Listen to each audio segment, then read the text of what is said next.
भाइ नमस्ते नमस्कार। तपाईँलाई सिधा खबरमा स्वागत छ। आराम र आरामताको कामना गर्दै आज म एउटा सानो कुरा गर्न तपाईँहरू समक्ष आएको छु। म तपाईँहरूको मित्र विदुर कटवाल। के कुरा हो भने अहिले बजारमा यत्र तत्र अध्यादेशको चर्चा छ। नेपाली राजनीति बजारमा सामाजिक सञ्जाल र मिडियाहरू अध्यादेशमय भनेका छन्। सत्तापक्ष अध्यादेशको बचाउमा लागेका छ भने विपक्षीहरू त्यसको विरुद्धमा छन्। आज म यही सवालमा कुरा गर्दैछु, अध्यादेश र लोकतन्त्रको सन्दर्भमा। तपाईँलाई थाहै छ आज प्रमुख विपक्ष 4 दल नेपाली काङ्ग्रेस, नेकपा एमाले, नेपाली कम्युनिस्ट पार्टी नेकपा र राष्ट्रिय प्रजातन्त्र पार्टी राप्रपाले राष्ट्रपति समक्ष भेट गरेर अध्यादेशलाई प्रमाणित नगर्न, अध्यादेशलाई स्वीकृत नगर्न, अध्यादेशलाई रोकेर सरकारलाई विधेयक मार्फत संसद मार्फतै चाहिँ कानुन बनाउन सुझाव दिँदै अध्यादेश रोक्न माग गरेका छन्। अब मूल कुरा के हो त? उनीहरूले भनेका छन्, अर्थात् विपक्षी दलहरूले भनेका छन्, अध्यादेश मार्फत कानुन ल्याउनु संसदीय अभ्यास र लोकतन्त्रको खिलाफ हो, लोकतन्त्रको आधारमाथिको प्रहार हो। के हो त लोकतन्त्रको आधार? कल्पना गर्नुहोस् त।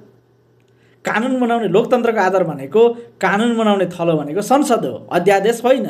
लोकतान्त्रिक मूल्य मान्यताको संसदीय व्यवस्थामा कानुन संसदले बनाउँछ, अध्यादेश मार्फत ल्याइँदैन। त्यसकारण विपक्षी दलहरूले भनेका हुन् लोकतन्त्रको आधारमाथिको प्रहार हो, लोकतन्त्र विरुद्धको खिलाफ हो, संसदीय व्यवस्थाको खिलाफ हो भनेर विपक्षी दलहरूले आपत्ति जनाएका हुन्। संसदलेमा जननिर्वाचित सांसदहरू हुन्छन्, जनताबाट अनुमोदित हुन्छन्। उनीहरूले छलफल, प्रतिक्रिया, क्रिया, बहस सबै आफ्ना राय, अरूका राय सुनेर जनतालाई र आफ्नो देशलाई, आफ्नो व्यवस्थालाई अनुकूल हुने कानुन बनाउँछ। तर अध्यादेशले सरकारले चाहेको कानुन ल्याउँछ। त्यो कानुन त्यसकारणले सरकार आफू अनुकूल ल्याउने कानुन अलोकतान्त्रिक कानुन हो। जनताले चाहेको कानुन जनताका प्रतिनिधिहरूले छलफल, बहस, क्रिया, अन्तर्क्रिया, प्रतिक्रिया, सहमति, असहमति जाहेर गरेर ल्याउँछन्। त्यो जनताको कानुन हो। त्यसैले सरकारले अध्यादेश होइन, संसदमा विधेयक लिएर आउनुपर्छ। संसदलाई स्थगन गरेर होइन, संसदलाई सुचारू गरेर चाहिँ संसद मार्फत कानुन पास गराउनुपर्छ। त्यो नै लोकतान्त्रिक र संसदीय व्यवस्थामा आधारित कानुन बन्छ भनेर विपक्षी दलहरूले जोडदारसँग भनिरहेछन्। तर तपाईँलाई थाहा छ नि, अध्यादेश आफैमा फेरि गलत होइन। संविधानले दिएको एउटा अस्थायी उपकरण हो। यो चाहिँ कस्तो अवस्थामा प्रयोग हुन्छ भने, जस्तै संसद नचलिरहेको बेला चाहिँ तत्काल निर्णय लिनुपर्ने आपतकालीन बेलामा चाहिँ अध्यादेशको सहारा सरकारले लिन पाउँछ।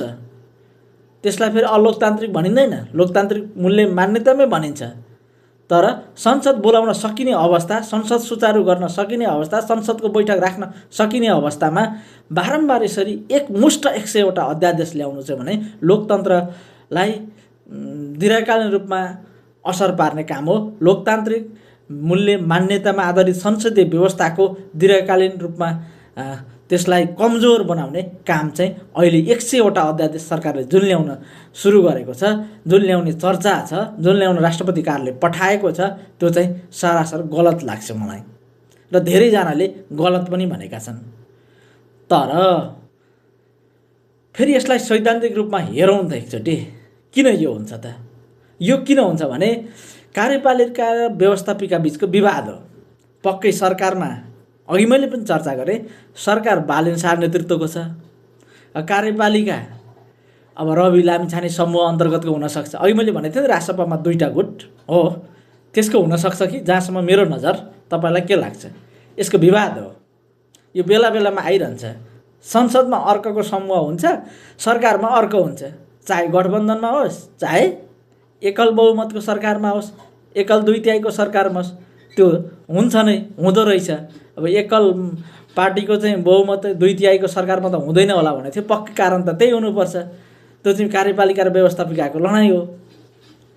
किन कार्यपालिका र व्यवस्थापिका लडाइँ हो? किन यदि उनीहरूको 2 समूहको लडाइँ होइन भने यो राजसभा भन्ने पार्टी नै लोकतन्त्रको नाममा चाहिँ अधिनायकवादतर्फ लम्केको हुनुपर्छ बालेन शाहलाई प्रयोग गरेर। रवि लामिछानेले साथ दिइरहेको हुनुपर्छ। नभए रवि लामिछाने आफै पूर्व सांसद हुनुहुन्छ, उहाँ नै हिजो गठबन्धनको सरकार हुँदा आफू विपक्षमा हुँदा अर्थात् राष्ट्रिय स्वतन्त्र पार्टी विपक्षमा हुँदा अध्यादेश ल्याउने दलहरूको अध्यादेश ल्याउने सरकारको चर्को विरोध गर्नुहुन्थ्यो। आज उहाँ फेरि त्यसको बचाउमा लाग्नु भएको छ। आफ्नो पार्टीको बचाउमा लाग्नु त स्वाभाविकै हो, तर लोकतान्त्रिक मूल्य मान्यता विपरीत आफ्नै पार्टीका नेता आफ्नै पार्टीको सरकार जान्छ भने उहाँले यस विषयमा कडा विरोध गर्नुहुन्छ भन्ने लागेको थियो, तर गर्नु भएको छैन। त्यसकारणले लोकतन्त्र कमजोर बनाउने खेलमा राष्ट्रिय स्वतन्त्र पार्टी नै छ कि भन्ने शङ्का कता कता झल्किरहेको अवस्था छ। र यसलाई फेरि विपक्षी दलहरूले यति भनेका छन् अलोकतान्त्रिक हो, हुन पनि यो अलोकतान्त्रिक हो। मैले धेरै तर्क गरिसकेको छु। यो संसद छलेर गरिने चाहिँ ल्याउने कानुनहरू अध्यादेश मार्फत ल्याउने भने संसदीय व्यवस्था र संसदको के अर्थ भङ्ग गरे भइगयो नि, झन् राम्रो होइन। फेरि अर्कोतर्फ सत्तापक्ष भन्छ हामीसँग काम छिटो गर्ने बाध्यता थियो भने राजनीति सधैँ तर्क वितर्क मैदान पनि होला भन्ला, तर होइन। 2/3 बहुमत सहितको राष्ट्रिय स्वतन्त्र पार्टीमा सरकार छ, उसले बनाउन सक्छ।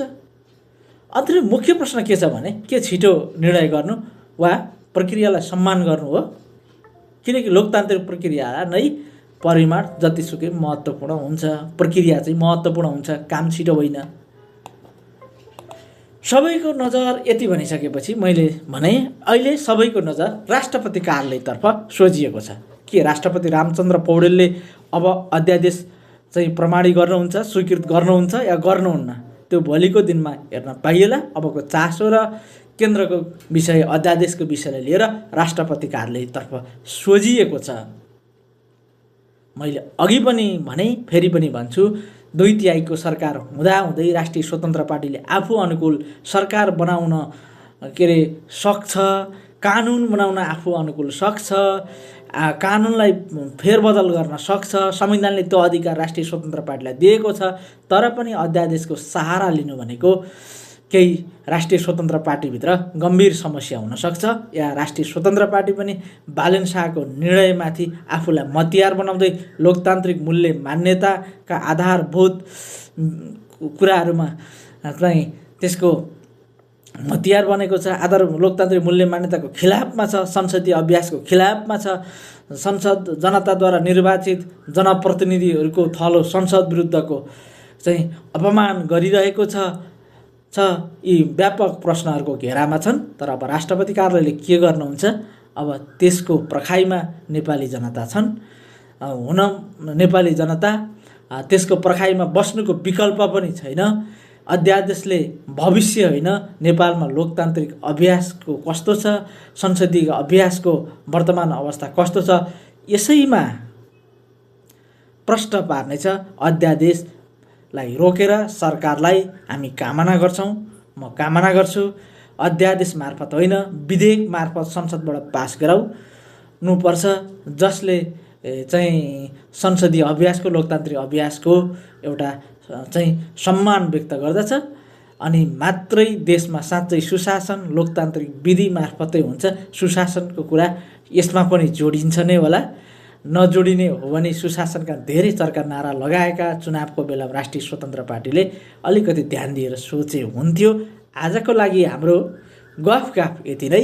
फेरि भेटौँला अर्को विषय वस्तुका साथ अर्को पटक फेरि तपाईँहरूसँग छलफल गर्ने नै छु। तपाईँहरूलाई हाम्रो कुरा कस्तो लाग्यो अर्थात् मेरो कुरा कस्तो लाग्यो क्रिया प्रतिक्रिया जनाउनु होला। मन परे पनि नपरे पनि कमेन्ट गर्नु होला। यदि मन परे लाइक पनि ठोक्नु होला, यदि मन नपरे डिसलाइक गर्नु होला, मार गाली गर्नु होला। मैले कुनै शब्द अपशब्द र प्रयोग नहुने शब्द यहाँ राखेको भए माफ होला। हस्त धन्यवाद, नमस्कार।